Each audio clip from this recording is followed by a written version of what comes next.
Hey guys, what's up? Now before I start off with the Pixel 4a review, let it be known that we've been listening to all your feedback on the two videos of mine that have gone up on the MySmartPrice channel.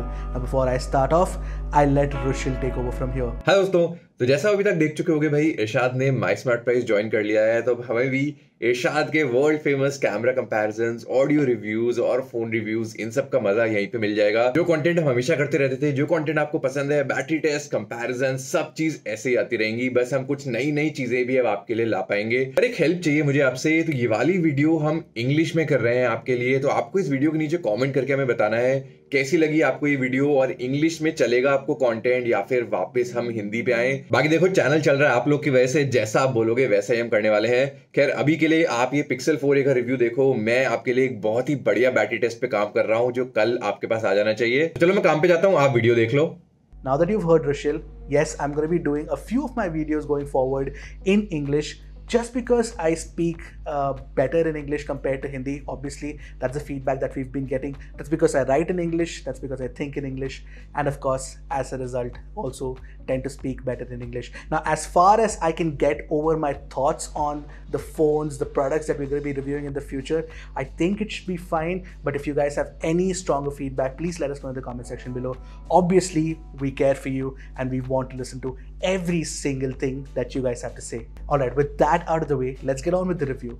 Now, first things first, small phones are a rarity these days. So when the Pixel 4a landed on my doorstep, I was low-key excited to test it out. Let it be known, this is the only Pixel that Google is launching in India this year, and I am disappointed that the Pixel 5 is not coming to the country. However, Google has improved so many aspects on the Pixel 4a compared to its previous generation offerings that it's been a delight to use this phone. No wonder then that, the phone went out of stock in the first sale of Flipkart's Big Billion Day sale. You know what? In fact, I actually like it better than the Oneplus Nord. Intrigued? Well, I'm Ashar from MySmartPrice, and let's get down with my review of the Pixel 4a. Seedhi baat, no bakwas.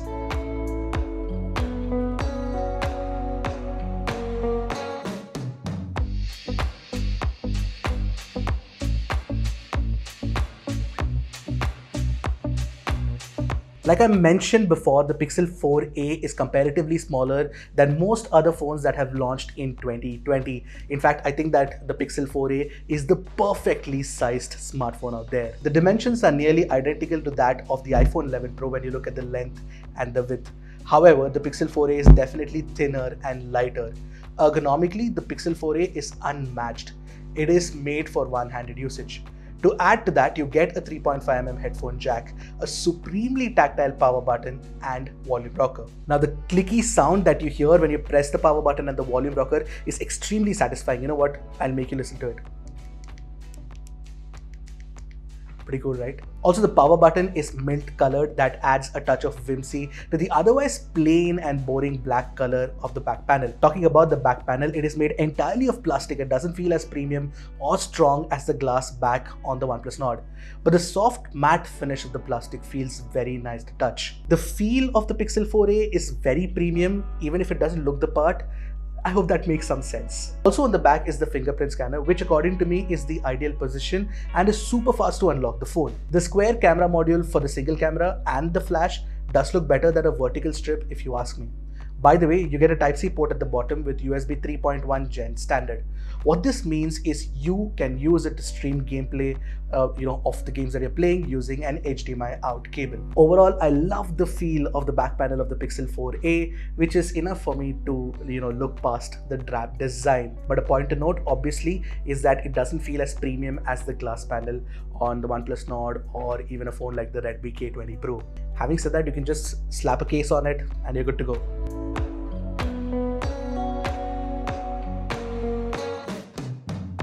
While the design doesn't look premium from the back, it looks modern and clean from the front for sure. You get a 5.8-inch AMOLED screen with a small bezel running around it. The best part is the bezel is almost uniform on all four sides except for the bottom one, which is slightly fatter. Regardless, I really like the almost full screen experience you get with this display. The only distraction, if you consider it one, is the punch hole camera on the top left. Also, I did feel that the black ring around the camera on the front actually is slightly larger than other rings that I've seen, on other phones, that actually stands out in a small display like the Pixel 4a's. This display has extremely punchy colors and can get adequately bright. It can go up to a max brightness of over 600 nits in adaptive brightness mode outside in sunlight. Yes, this is not the best, but it is not bad either. The display's colors can be tuned to your liking from the settings page, and the natural setting offers a more accurate color palette. In case you were wondering, the front is protected by a Corning Gorilla Glass 3. Yes, this is definitely a cost-cutting measure, but one that you shouldn't worry too much about because Gorilla Glass 3 is also pretty scratch resistant. Furthermore, you get wideband L1 support along with HDR10 certification. It plays back HDR videos on Netflix just fine. I didn't notice any other issues with the display either. By the way, you know why you're gonna love the phone? It's because the haptic feedback motor on the Pixel 4a is absolutely incredible. Therefore, if you're typing or swiping across the display to go back, it all feels so sublime. And you know what? Honestly, it is undoubtedly better than any other smartphone in and around the 30,000 rupees price range. And these are kind of the small touches that sort of elevates the whole premium experience of using a smartphone like the Pixel 4a. It's absolutely gorgeous. But yes, I have to mention this, that if you are a sucker for high refresh rate panels like I am, I absolutely love high refresh rate panels, then the 60 Hz on the Pixel 4a could be a bit of a letdown for you.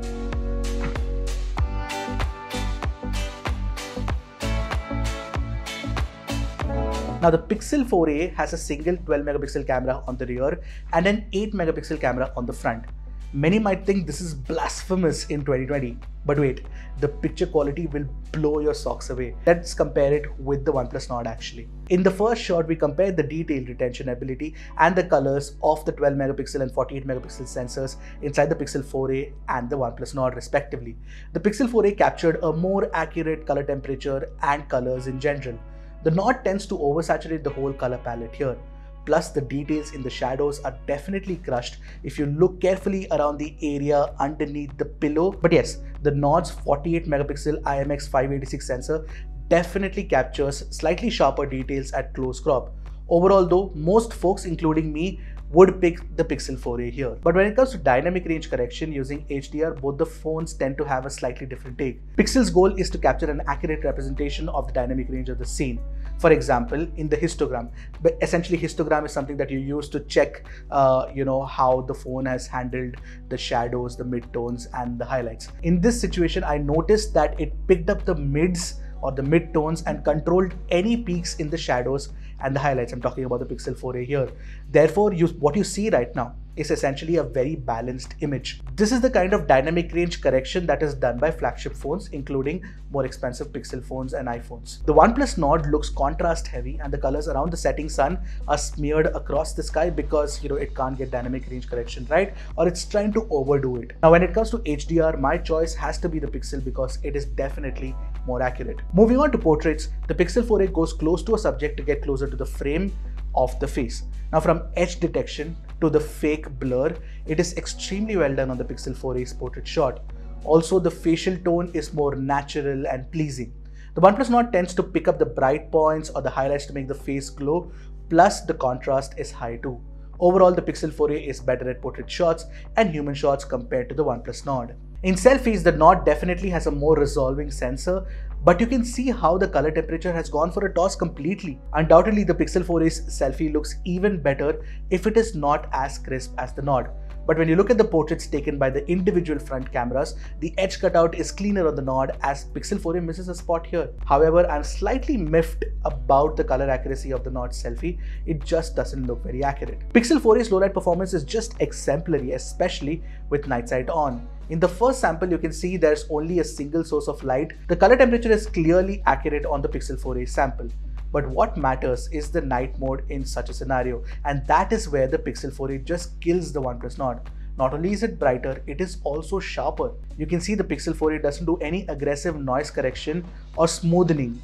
Essentially, it doesn't create soft details around the books, and the text is fairly legible too. In the next sample, jumping directly to the night sight and the nightscape comparisons, the colors and the details are absolutely spot on on the Pixel 4a. The Nord tends to add an unsightly green tint. Finally, both the phones can do up to 4K 30fps video recording from the rear camera. Both of them offer image stabilization, and you can tell me how both these phones are performing against the light and which one's doing better actually.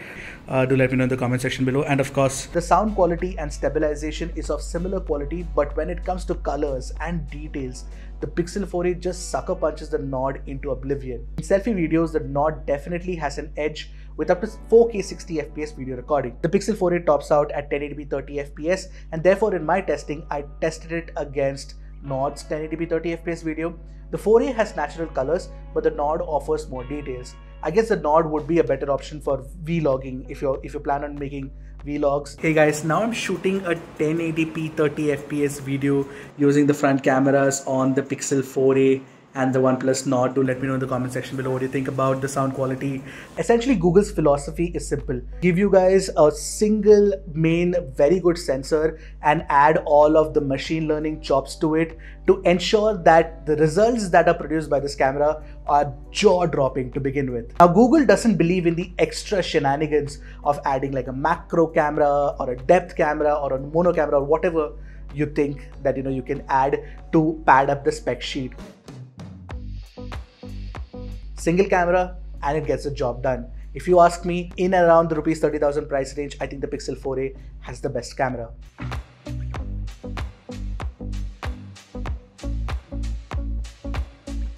Now, a big reason why the Pixel 4a feels great to use is Android 11 for sure. Interestingly, my phone came with Android 10 out of the box, and the moment I set it up, it gave me a notification to upgrade to Android 11, and I did that. Now this puts me in a bit of a dilemma. Now if this phone comes with Android 10, does that mean that we will get upgrades only till Android 13 and not Android 14?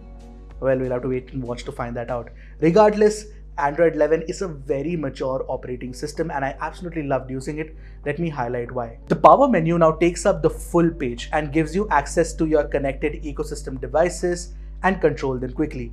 Yes, the design of the page could have been better, but the functionality is undoubtedly incredible. The new widget card for the music player within the quick settings pane of the notifications shade has to be the most visually attractive new element in Android 11. Copying and sharing text from any image on your screen is a genius new feature, which you can of course do it from the multitasking carousel as well, and it comes in handy so many times. Now, app suggestions in home screen or app drawer are also pretty good.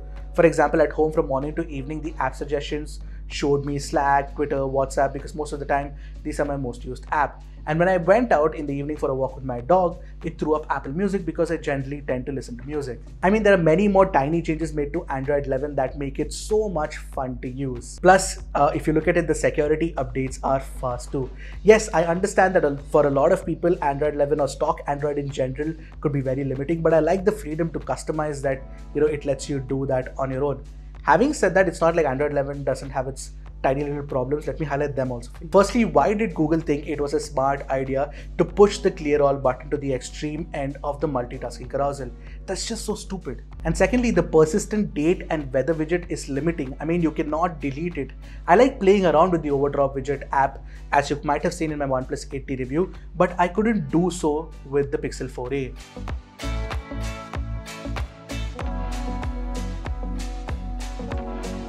Now, the Pixel 4a has a Snapdragon 730G processor and 6 gigs of RAM.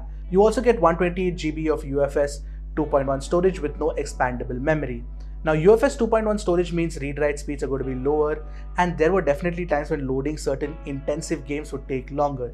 You can see the read-write speeds right now on your screen. Now, if you're going to just use it for non-intensive workloads such as phone calls, camera, and social media apps, the 730G is pretty good. In my benchmark testing though, the Pixel 4a's numbers were lower than the other 720G and 730G phones I've tested in the recent past for some odd reason. Now, I've made a quick comparison chart to show you guys the difference in scores. I tried Call of Duty on the phone and it does play at high and max settings, which means that you can get up to 60 FPS of gameplay, but you don't get anti-aliasing, water reflections or any other such effects.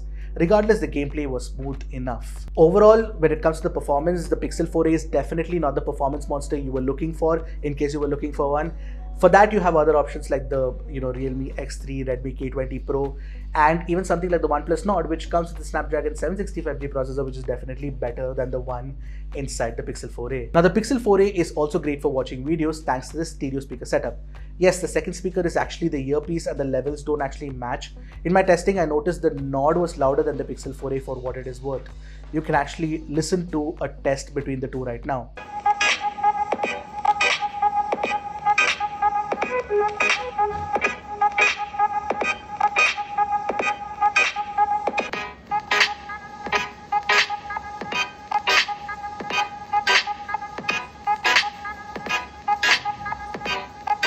The headphone jack performance is great, but you don't get any high-res certification or anything.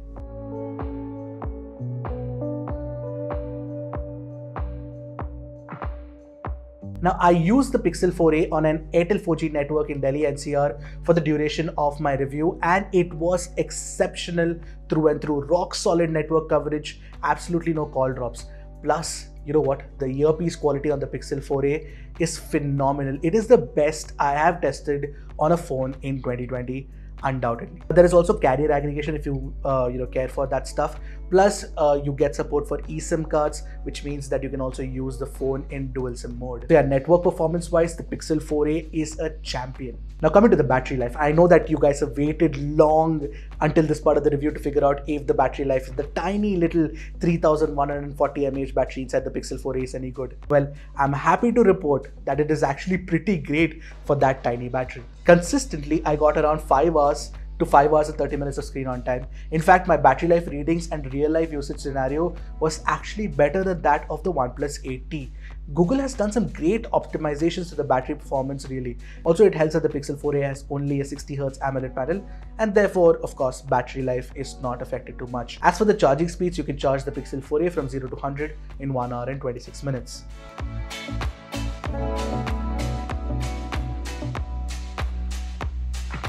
So finally, is it worth buying the Pixel 4a? At a discounted price of rupees 29,999, which is basically 30,000 rupees, the Pixel 4a is a great buy. You know what, before I started testing the Pixel 4a, I thought that it would struggle in certain areas of testing, primarily because of course there were areas where the Pixel 3a wasn't that great. But with the Pixel 4a, it has been a smooth ride. I got great performance, good performance, good battery life, great set of cameras, excellent feel, and of course great haptic feedback and all those things. Therefore, the experience with the Pixel 4a has been great, and it is a clear case of experience winning over on paper specs. Now, I'm pretty sure that you're confused whether you should pick up the Pixel 4a or the OnePlus Nord, and I have used these phones extensively to make up my mind on which one of these you should go for. Now, if you are a sucker for high refresh rate displays like the one on the OnePlus Nord, which has a 90Hz panel, I love it. Then of course the OnePlus Nord is definitely better for you, and of course you also get better performance for sure, and you get a more modern design plus glass body. And if you want more cameras, just for the heck of it, but if you want more cameras, then of course the OnePlus Nord could be great for you. And if you're someone who wants to a mid-range phone to shoot vlogs, then I think the OnePlus Nord should be the one for you. But for everything else, especially the lovely size, the still photography chops of the Pixel 4a, I think that I would easily choose the Pixel 4a over the OnePlus Nord. So if you're someone like me, then you should go for a Pixel 4a. Someone who likes a small display, great cameras, good battery life, all of those things, stock Android experience as well. And I'm really glad that the Pixel 4a is not expensive at launch. Now, this was a problem. It is a persistent problem with Google's India strategy. Thankfully, that has changed in 2020. So good stuff here. So what do you guys think of the Pixel 4a? Do you guys like it? Do let me know in the comment section below. And of course, let me know what kind of comparisons would you like. Obviously, Rushil will do them for you. Also, before I sign off, I really want your feedback on an English video on MySmartPrice. I hope you guys weren't too offended by it. If you were, I'm really sorry about it. I can continue doing this in Hindi. We were planning on making a dual language channel on MySmartPrice, so we're trying it out. I hope you can get your support. Until next time, this is Eshar from MySmartPrice signing off. Goodbye and Godspeed, my friends.